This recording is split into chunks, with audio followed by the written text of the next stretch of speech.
तो दोस्त देर से बुलाया केमिस्ट्री क्लास 12 को पढ़ा रहे हैं हिमांशु कुमार। था दोस्त फुल एचडी मॉडल सेट का सॉल्यूशन करेंगे। क्वेश्चन नंबर 39 बोलता है दोस्त लिखिए शॉर्ट नोट्स पेप्टाइड लिंकेज पर। ये आपका 1 नंबर में पूछा हुआ क्वेश्चन है। तो दो एमिनो एसिड का मॉलिक्यूल जब जुड़े हुए हों एक साथ अमाइड लिंकेज के द्वारा तो वही कहलाता है पेप्टाइड लिंकेज। अमाइड लिंकेज का मतलब ये तो जो अमाइड फंक्शनल ग्रुप से जुड़ा हुआ उसी को बोलते हैं अमाइड लिंकेज। एमिनो एसिड का मतलब ये तो एमिनो का मतलब अमाइन फंक्शनल ग्रुप और एसिड का मतलब कार्बोक्सिलिक एसिड हो। तो एक ऐसा मॉलिक्यूल जिसके पास amine functional group carboxylic acid दोनों पाया जाता है उसको एमिनो एसिड मॉलिक्यूल बोलते हैं। एक देखिए दोस्त ये मेरा मिथाइलिन ग्रुप है। मिथाइलिन ग्रुप पे राइट साइड में कार्बोक्सिलिक एसिड लगा हुआ, लेफ्ट साइड में अमाइन ग्रुप लगा हुआ। इस कंपाउंड को ग्लाइसिन बोलते हैं एमिनो एसिड के रूप में। CH के नीचे CH3 लगा हुआ है। इस CH पर राइट साइड में कार्बोक्सिलिक एसिड और लेफ्ट साइड में अमाइन फंक्शनल ग्रुप लगा हुआ। तो इस कंपाउंड को बोलते हैं एलानाइन। अब देखिए दोस्त एलानाइन से हाइड्रोजन को हटाएंगे और ग्लाइसिन से OH ग्रुप को हटाएंगे जहां पर हाइड्रोजन एसिड और OH बेस है। तो जिस तरह बेबी को बेस पसंद है उस तरह एसिड को बेस पसंद है। तो एसिड और बेस के रिएक्शन से बाय प्रोडक्ट के रूप में वाटर का मॉलिक्यूल निकल गया। NH2 बच गया तो यहाँ पर लिखिए दोस्त NH2। सिंगल बॉन्ड था तो सिंगल बॉन्ड दे दिए। CH2 था तो यहाँ पर लिख दिए CH2। COO कीटो ग्रुप था तो यहाँ पर लिख दिए कीटो ग्रुप। यहाँ कीटो ग्रुप जुड़ गया NH ग्रुप से तो यहाँ पर लिख दिए दोस्त NH ग्रुप। NH ग्रुप के बाद सिंगल बॉन्ड था तो सिंगल बॉन्ड दे दिए। CH के नीचे झूला हुआ है CH3 तो CH के नीचे झूला दिए CH3 ग्रुप को। सिंगल बॉन्ड कार्बोक्सिल ग्रुप था तो सिंगल बॉन्ड और कार्बोक्सिल ग्रुप लगा दिए। अब देखिए दोस्त ये ग्लाइसिन है ये एलानिन है। ग्लाइसिन का एमिनो एसिड का शॉर्ट फॉर्म 3 लेटर की मदद से लिखते हैं। तो ग्लाइसिन से ग्लाइ लिए और एलानाइन से एला लिए। इस कंपाउंड का नाम हो गया दोस्त ग्लाइएला। इसी का एक और नाम है ग्लाइसाइल एलानाइन। ये एक तरह का दोस्त डाइपेप्टाइड लिंकेज है। Dipeptide linkage. यहाँ पे देखिए दोस्त इस ग्लाइएला में यहाँ पर अमाइड फंक्शनल ग्रुप पाया जाता है इसीलिए इसको बोलते हैं हम लोग पेप्टाइड लिंकेज। तो एक ऐसा कंपाउंड जहां पर अमाइड लिंकेज पाया जाता है वही हमारा पेप्टाइड लिंकेज कहलाता है। तो ग्लाइएला हमारा एक तरह का डाइपेप्टाइड लिंकेज है।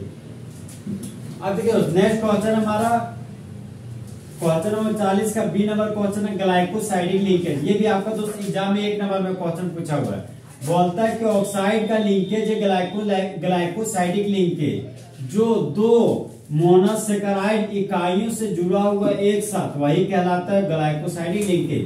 जहां पर मोनो का मतलब एक होता है, दो सैकेराइड का मतलब शुगर। तो एक ऐसा कंपाउंड जिसके पास एक शुगर पाया जाता है उसको मोनोसैकेराइड बोलते हैं। ये हमारा साइक्लिक का स्ट्रक्चर ग्लूकोज का। इस साइक्लिक स्ट्रक्चर ग्लूकोज को बोलते हैं अल्फा डी ग्लूकोज और ये साइक्लिक स्ट्रक्चर ग्लूकोज को बोलते हैं बीटा डी ग्लूकोज। यहाँ पर देखिए ग्लूकोज के पास जानते हैं 6 कार्बन होता है। 1 carbon 2 carbon 3 carbon 4 carbon 5 carbon ये आपका 6 कार्बन। इस कंपाउंड देखिए दोस्त 1 carbon 2 carbon 3 carbon 4 carbon 5 carbon ये आपका 6 कार्बन। अब अल्फा डी ग्लूकोज से दोस्त H को हटाएंगे और बीटा डी ग्लूकोज से OH को हटाएंगे जहां पर H हमारा एसिड है और OH हमारा बेस है। तो जिस तरह बेबी को बेस पसंद है उसी तरह एसिड को बेस पसंद है। तो एसिड और बेस के रिएक्शन से बाय प्रोडक्ट के रूप में वाटर का मॉलिक्यूल निकल गया। अब यहाँ पर बच गया ऑक्सीजन। ये ऑक्सीजन अल्फा डी ग्लूकोज और बीटा डी ग्लूकोज दोनों के जोड़ने वाला एक तरह का लिंकेज है।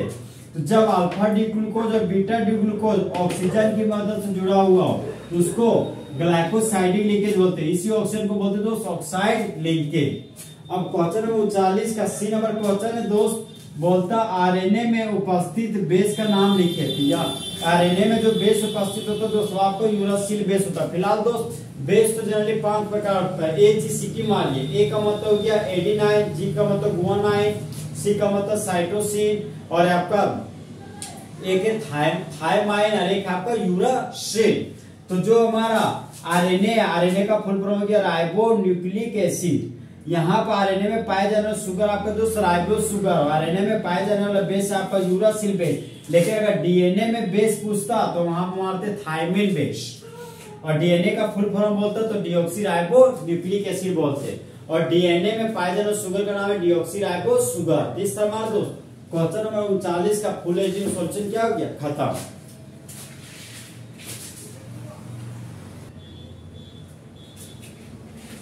अब क्वेश्चन नंबर 42 का ए नंबर क्वेश्चन बनाएंगे। क्वेश्चन बोलता है दोस्त मोनोसैकेराइड को परिभाषित कीजिए और एक एग्जांपल भी लिखिए। देखिए सबसे पहले जानेंगे मोनोसैकेराइड क्या होता है। तो मोनो का मतलब हो गया वन, सैकेराइड का मतलब शुगर। तो शुगर के एक मॉलिक्यूल जिसके पास होता है उसको मोनोसैकेराइड बोलते हैं। बोलते वह कार्बोहाइड्रेट जो नहीं करता वाटर के साथ रिएक्शन ताकि आगे वह बदल जाए सरल इकाइयों में, तो वह कहलाता है आपका मोनोसैकेराइड। कार्बोहाइड्रेट का मतलब हो गया दोस्त hydrates of carbon. Carbon means carbon, hydrate का मतलब वाटर। जिसके पास कार्बन हाइड्रोजन ऑक्सीजन हो उसको कार्बोहाइड्रेट बोलते हैं। जिसका जनरल फॉर्मूला तो दोस्त CnH2nO है, तो इसी को बोलते हैं CnH2O का होल है। यही दोनों आपका जनरल फॉर्मूला है कार्बोहाइड्रेट का। अब देखिए दोस्त इसका एग्जांपल है ग्लूकोज, फ्रुक्टोज, राइबोज और गैलेक्टोज। तो हम लोग ग्लूकोज पर फोकस करते हैं दोस्त। हम लोग जानते हैं सुक्रोज का मॉलिक्यूलर फॉर्मूला था C12H2NT2OL11। इसको प्यार से क्या बोलते हैं, सुक्रोज। और सुक्रोज का मतलब होता है दोस्त आपका शुगर। जब सुक्रोज का रिएक्शन हम लोग वाटर के साथ करते हैं इन्वर्टेज एंजाइम के प्रेजेंस में, इन्वर्टेज एंजाइम के प्रेजेंस में, अगर इन्वर्टेज एंजाइम ना हो तो सल्फ्यूरिक एसिड के प्रेजेंस में भी रिएक्शन होता है। कार्बन 12 था दोस्त, कार्बन 12 तो आधा कर दिया, कार्बन 6 और कार्बन 6 में बदल दिया।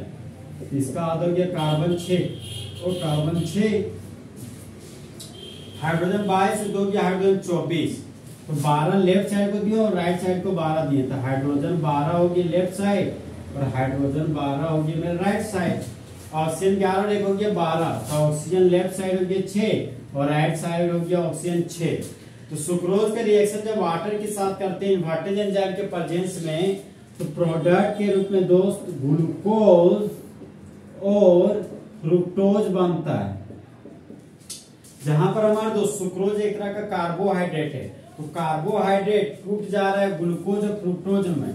मतलब सुक्रोज हमारा टूट जा रहा है सिंपलर यूनिट में, लेकिन ग्लूकोज या फ्रुक्टोज आगे फिर किसी तरह कोई भी सिंपलर यूनिट में नहीं टूटता है। ग्लूकोज दोस्त 6 कार्बन, लेकिन पहला पोजीशन पे एल्डिहाइड फंक्शनल ग्रुप होता है उसको ग्लूकोज बोलते हैं।